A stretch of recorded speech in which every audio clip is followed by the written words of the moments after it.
बच्चों, आज हम इस वीडियो में कक्षा 6 और 7 की गणित की जो कार्य पुस्तिका है उसका कार्यपत्रक 64 हल कर रहे हैं। इससे पहले और बाद के हिंदी और इंग्लिश सभी के कार्यपत्रक अपलोड कर दिए हैं। आप हमारे चैनल को सब्सक्राइब करें, वीडियो को लाइक और शेयर करें। देखिए क्वेश्चन नंबर 1 हल कीजिए। यानी 774 में 18 का भाग देना है। 774 में 18 का भाग देना है। तो 774 में 18 का भाग देंगे तो इसका भागफल आ जाएगा 43 और ये शेषफल आ जाएगा 0। शेषफल आ जाएगा 0। ध्यान से देखिए, जिस प्रकार से मैंने दिया अच्छी तरह से इसी प्रकार आप भाग दें। उसके बाद में सेकंड में क्या करना है, 611 इसमें 47 का भाग देना है। 47 का भाग देना है। तो पहले एक बार 47 का भाग देंगे तो 47 आएगा, फिर 61 में से 47 घटाएंगे तो ये 14 आ गया, फिर ऊपर से एक और उतर जाएगा, यहाँ पे 141 हो गए। 147 में 141 का 47 का 141 में भाग देंगे तो ये 3 बार जाएगा और उत्तर आ जाएगा 0। शेष पर क्या आ जाएगा 0 और भाग पर आ जाएगा 13। इस प्रकार इसमें देखिए 800 में 25 का भाग देना है। 800 में 25 का भाग देना है। तो 800 में 25 का भाग देंगे तो 25 का भाग पहले 80 में देंगे तो 80 में 3 बार गया तो 75, फिर 80 में से 75 बढ़ाए तो 5 आया, फिर ऊपर से 0 उतर जाएगा। तो अब 50 में 25 का भाग देंगे तो ये 50 में 25 का भाग 2 बार जाएगा, 2 बार, और 50 में पता 0 और भाग फल आ गया 32। इस प्रकार देखिए 800 में 40 का भाग देना है। तो पहले हम 80 में देंगे तो 2 बार जाएगा तो ये 0 बच जाएगा, फिर ऊपर से एक 0 उतरेगा, इस 0 का एक 0 ऊपर और लग जाएगा, यानी 2 ये 0 कितना हो जाएगा 20 हो जाएंगे। तो इसी के साथ इसका भागफल आ जाएगा 20 और शेषफल आ जाएगा 0। अब इसका नेक्स्ट देखिए हल कीजिए। इनको हल करना है तो इसमें क्या करना है कि देखिए 56 है, 54 है, 56 है, इसमें 4 का भाग देना है। तो 4 का भाग 14 बार जाएगा। और सेकंड में देखिए 40 में 5 का भाग देना है। तो 40 में 5 का भाग 8 बार जाएगा। फिर 63 है, 63 में 7 का भाग देना है। तो ये 7 का भाग 9 बार जाएगा। उसके बाद में ये 84 है, 84 में 4 का भाग देंगे तो ये 71 यानी 71 बार भाग जाएगा। फिर उसके बाद में 125 है, उसमें 5 का भाग देना है। तो ये 25 बार जाएगा। उसके बाद देखिए 340 है, उसमें 4 का भाग देना है। 340 में 4 का भाग देना है तो 85 यानी 85 बार इसका भाग जाएगा। अब इसको देखिए क्वेश्चन नंबर 3 हल कीजिए। इनको हल करना है। तो पहले देखिए 30 है, 30 में 5 का भाग देंगे तो 6 बार जाएगा। फिर 5 में 5 का भाग देंगे तो ये 1 बार जाएगा। फिर 25 में 5 का भाग देंगे तो ये 5 बार जाएगा। और फिर 50 में 5 का भाग देंगे तो ये 10 बार जाएगा, यानी इसका उत्तर हो जाएगा 10। इस प्रकार से इनको हल करना। फिर देखिए 168 है, उसमें 12 का भाग देना है तो ये 14 बार जाएगा। 144 में 12 का भाग देंगे तो ये कितना आएगा 12 आएगा। फिर 324 में 12 का भाग देंगे तो ये 27 आएगा। फिर 204 में 12 का भाग देंगे तो ये 17 आएगा। अब यहाँ देखिए 8 का भाग देना है। 80 में 8 का भाग देंगे तो 10। 256 में 8 का भाग देंगे तो ये 32। और 200 में 8 का भाग देंगे तो ये 25। 144 में 8 का भाग देंगे तो ये इसका उत्तर आएगा 18। इस प्रकार से भाग दे दे के आप चेक कर सकते हो, अन्यथा जैसे हमने लिखा है वैसे वैसे लिखते रहे।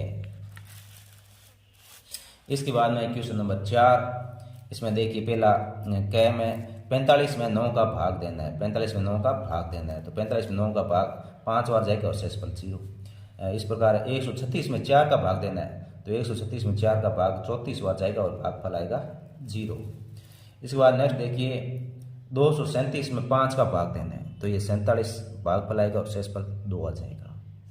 इसी प्रकार 165 में 7 का भाग देना है तो ये 23 भागफल आ जाएगा और 4 शेषफल आ जाएगा।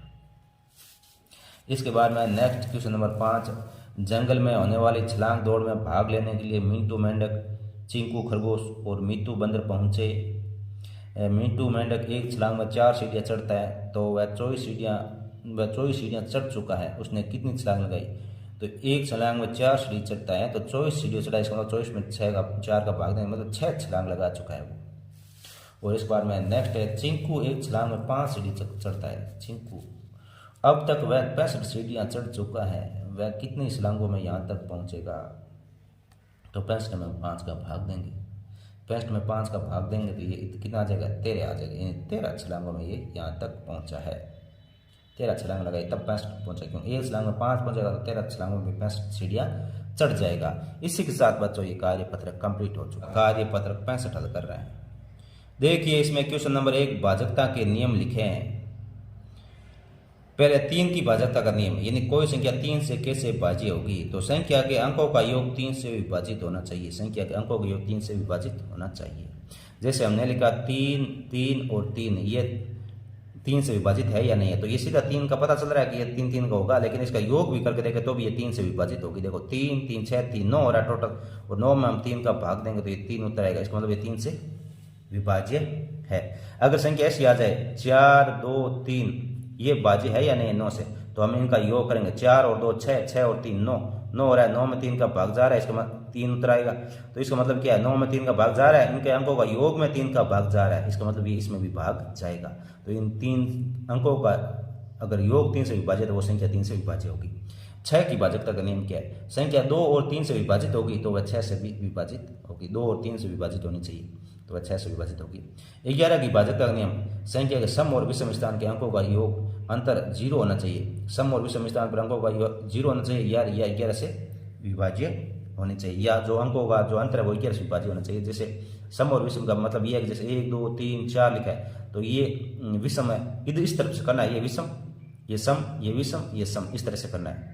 तो इस अंक का और इस अंक का योग और फिर इस अंक का और इस अंक का योग, दोनों का अंतर क्या होना चाहिए, अंतर या तो 0 होना चाहिए या 11 के जो 11 से भाज्य होने चाहिए, जैसे 11 22 33 44 ऐसा होना चाहिए। तो इनका योग देखिए 2 और 3 कितने हो रहे हैं 6, और ये 3 और ये कितने हो रहे हैं 4, 6 में से 4 घटाएंगे 2 उत्तर आ रहा है। ये 2 में 11 का भाग नहीं जाता है, ना ये 0 है, तो ये क्या है, ये 11 से भाज्य नहीं है, इसे पता लगाना है।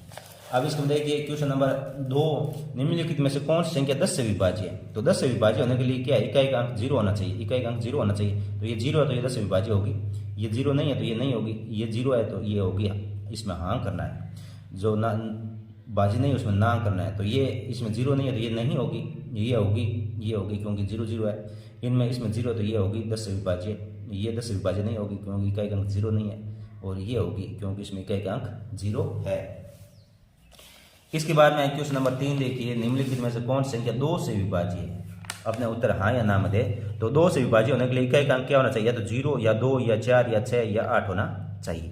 तो इसमें देखिए इकाई अंक 2 तो ये विभाज्य है, 4 है ये विभाज्य है, 3 है ये विभाज्य नहीं है, इसमें 8 है ये विभाज्य है, 6 ये विभाज्य है और 1 है ये विभाज्य नहीं है। इसके बाद में ये 1 है ये विभाज्य नहीं है क्योंकि इसमें ये नहीं है, 0 2 4 6 8 नहीं है, तो 2 है ये विभाज्य है और 0 है ये विभाज्य है। इसके बाद देखिए क्वेश्चन नंबर 5, इससे पहले क्वेश्चन नंबर 4 देखिए। इसमें क्या करना है, निम्न में से कौन सी संख्या 5 से विभाज्य है। उत्तर हाँ या नाम दे। 5 से विभाज्य होने के लिए इकाई का अंक या तो 0 होना चाहिए या 5 होना चाहिए। तो ये 0 है तो ये विभाज्य होगी, 5 है ये विभाज्य होगी, 1 है ये विभाज्य नहीं होगी, ना करना इसमें।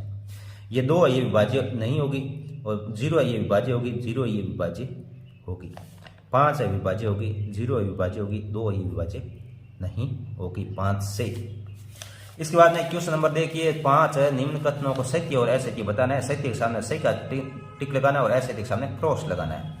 देखिए यदि कोई संख्या 5 से विभाज्य है तो वह 10 से भी विभाज्य होगी, यह गलत है क्योंकि 5 से विभाज्य मान लो 15 है तो ये 5 से विभाज्य लेकिन 10 से विभाज्य नहीं है, तो ये गलत हो जाएगा। यदि कोई संख्या 6 से विभाज्य तो वह 9 से भी विभाज्य होगी, यह भी गलत है क्योंकि जैसे 12 है, 12 6 से विभाज्य लेकिन 9 से विभाज्य नहीं है, तो यह भी गलत है।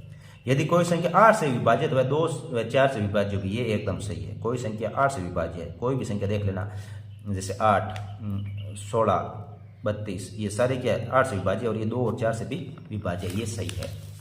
इसके बाद में भाजकता का नियम से अपने क्या करना है, क्वेश्चन नंबर 6 हल करना है। विभाज्य के नियमों के आधार पर जांच करें तो ये 2 से विभाज्य होगी या नहीं होगी। तो ये 2 से विभाज्य होगी, बाकी ये विभाज्य नहीं होगी क्योंकि इकाई का 0 2 4 6 8 नहीं है। 3 से विभाज्य तो ये 3 से विभाज्य नहीं होगी, ये नहीं होगी और ये होगी क्योंकि इनका अंकों का योग 9 है, इनके अंकों का योग 9 है, 9 में 3 का भाग जाता है तो ये क्या है, ये विभाज्य होगी। 4 से विभाज्य ये होगी, ये तीनों नहीं होगी। 5 से विभाज्य ये होगी क्योंकि ये नहीं होगी, ये होगी क्योंकि इकाई का अंक 5 है, ये नहीं होगी, इकाई का अंक 0 और 5 नहीं है, ये नहीं होगी, 0 और 5 नहीं है। 6 से विभाज्य तो ये सारी 6 से विभाज्य नहीं होगी, 2 और 3 से होना चाहिए। तो इसमें देखिए ये 2 से विभाजित लेकिन 3 से नहीं है तो ये नहीं होगी।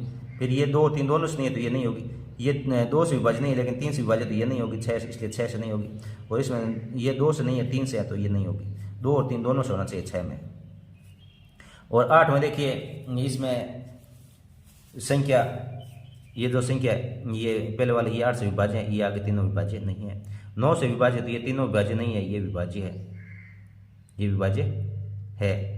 लेकिन इसके अंदर देखिए 9, 10, 11 और 4 कितने हो गए 15, तो इसमें 3 से विभाज्य लेकिन ये 9 से नहीं है, क्यों 9 से विभाज्य होने के लिए 18 होना जरूरी था, तो ये नहीं है। ये 4, 4, 8 और 9 आ रहा तो ये 9 से विभाज्य है।